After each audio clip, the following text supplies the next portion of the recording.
predetermined fate. God's love and help.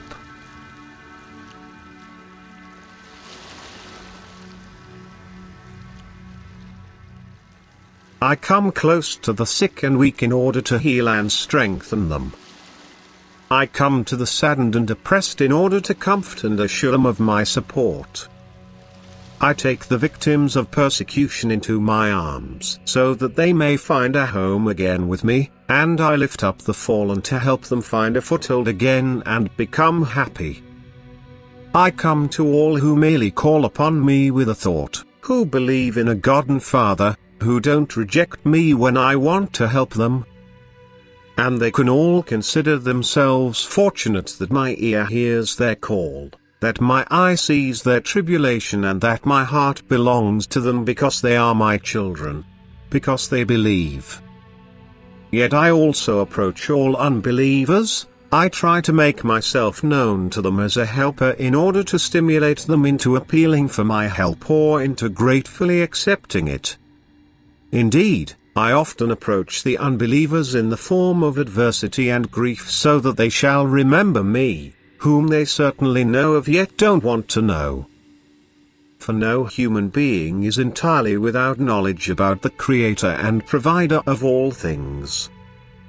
However, many lack belief in the connection between the Creator and His living creation, and this unbelief prevents them from looking for the connection which, however, would convince them of me and my activity, and could also convince them of the immense love which connects me with all that is created.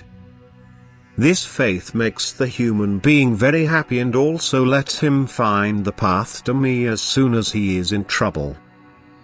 Or the adversity would be insufferable were I not aware of it and unable to provide my help wherever there is faith. The fact that there is always a way out, that the time of adversity and suffering is repeatedly succeeded by an endurable period of time again is not coincidence, not a matter of course. It is my intervention, my guidance, it is my reign and activity, which is distinctly recognizable in a human being's fate.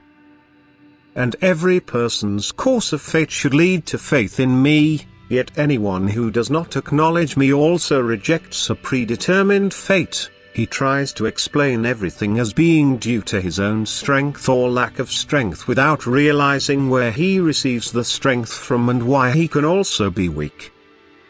The acknowledgement of me and a call to me would truly result in a substantial change in his thinking as well as his spiritual and earthly state during his life on earth. I won't deny myself to anyone who calls upon me, yet I hold myself back where I am met by open resistance, where the rejection of me is so extensive that even physical adversity will not result in any change of mind. And then there will be great danger that the one who has achieved his goal in displacing me completely will intervene.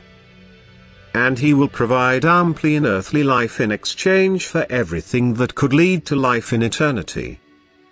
He poisons the soul and subjects it to a death, which is far more painful than the most arduous earthly life, for this comes to an end but the soul will have to suffer forever. Until it acknowledges me one day and appeals to me for help, which it will also be granted. Amen.